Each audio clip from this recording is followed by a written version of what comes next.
क्या आप जानते हैं कि श्री कृष्ण के ऊपर चोरी का झूठा कलंक लगा था और इसका कारण यह भी था कि उन्होंने एक बार गलती से चौथ का चांद देख लिया था और इसे दूर करने के लिए उन्हें गणेश चतुर्थी का व्रत भी रहना पड़ा था।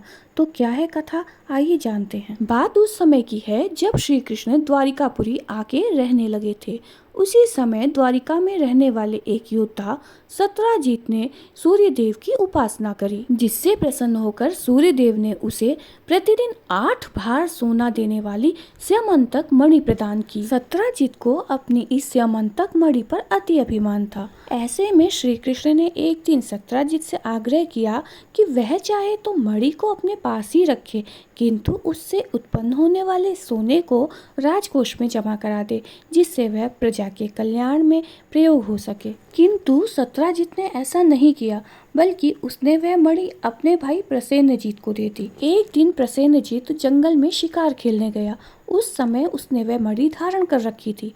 जंगल में शिकार खेलने के दौरान एक शेर ने प्रसेनजीत का वध कर दिया। कुछ समय बाद उस शेर का वध रीछों के राजा जामवंत ने कर दिया और वह मणि प्राप्त कर ली और उसे अपने बच्चों को खेलने को दे दी। इधर जब प्रसेनजीत कई दिनों तक घर वापस न आया तो सत्राजित को चिंता हुई। उसे लगा कि श्री कृष्ण ने ही मणि को प्राप्त करने के लिए प्रसेनजीत की हत्या करवा दी होगी और वह मणि चोरी कर ली होगी। उसने श्री कृष्ण के बारे में यह झूठी बात अन्य लोगों को बतानी शुरू की। धीरे धीरे यह बात पूरी द्वारिका में ही फैल गई और श्री कृष्ण की चारों ओर निंदा होने लगी। संयोग से इस घटना के कुछ समय पहले ही श्री कृष्ण ने गणेश चतुर्थी के चंद्रमा अर्थात भाद्रपद की शुक्ल पक्ष की चतुर्थी तिथि के चंद्र के दर्शन कर लिए थे और जैसा कि कहा जाता है कि इस दिन के चंद्र के दर्शन करने वाले के ऊपर झूठा कलंक लगता है, ऐसा ही श्री कृष्ण के साथ भी हुआ।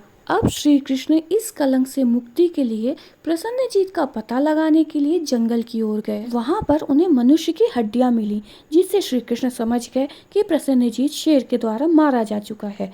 इसके बाद शेर को रीछ द्वारा मारे जाने के प्रमाण भी उन्हें मिले। रीछ के पैरों की खोज करते करते वे जामवंत की गुफा तक पहुँच गए और गुफा के भीतर गए। वहां उन्होंने देखा कि जामवंत की पुत्री उस मणि से खेल रही है।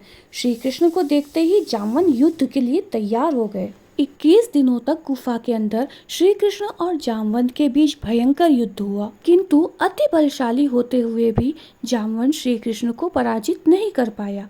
ऐसे में उसने सोचा कि कहीं यह वह अवतार तो नहीं जिसके लिए मुझे श्री रामचंद्र जी का वरदान मिला था।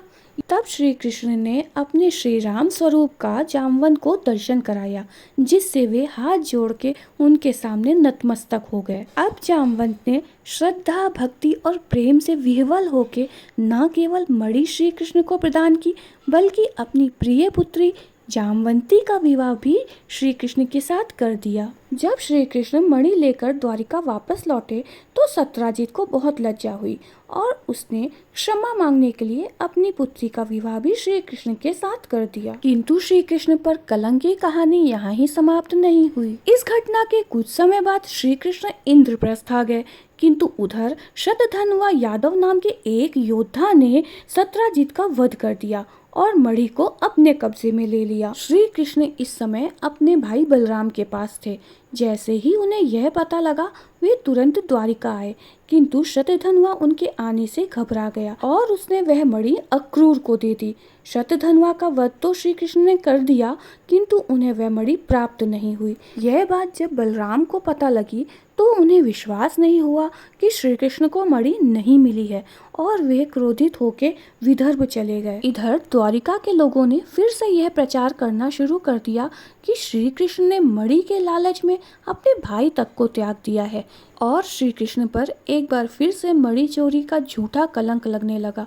इससे श्री कृष्ण बहुत ही दुखी हो गए। तब नारद मुनि वहां प्रकट हुए और श्री कृष्ण से बोले, हे प्रभु, आपने गलती से गणेश चतुर्थी के चंद्र के दर्शन कर लिए हैं और श्री गणेश जी का चंद्र को श्राप है कि इस तिथि के दिन जो भी चंद्र के दर्शन करेगा उसके ऊपर झूठा कलंक लगेगा। इसी कारण आपको भी कलंक लगा है और इससे मुक्ति के लिए आप गणेश चतुर्थी का व्रत रखिए। यह सुनकर श्री कृष्ण जी ने गणेश चतुर्थी का व्रत रखा। तब जाकर उन्हें मणि चोरी के झूठे कलंक से मुक्ति मिली।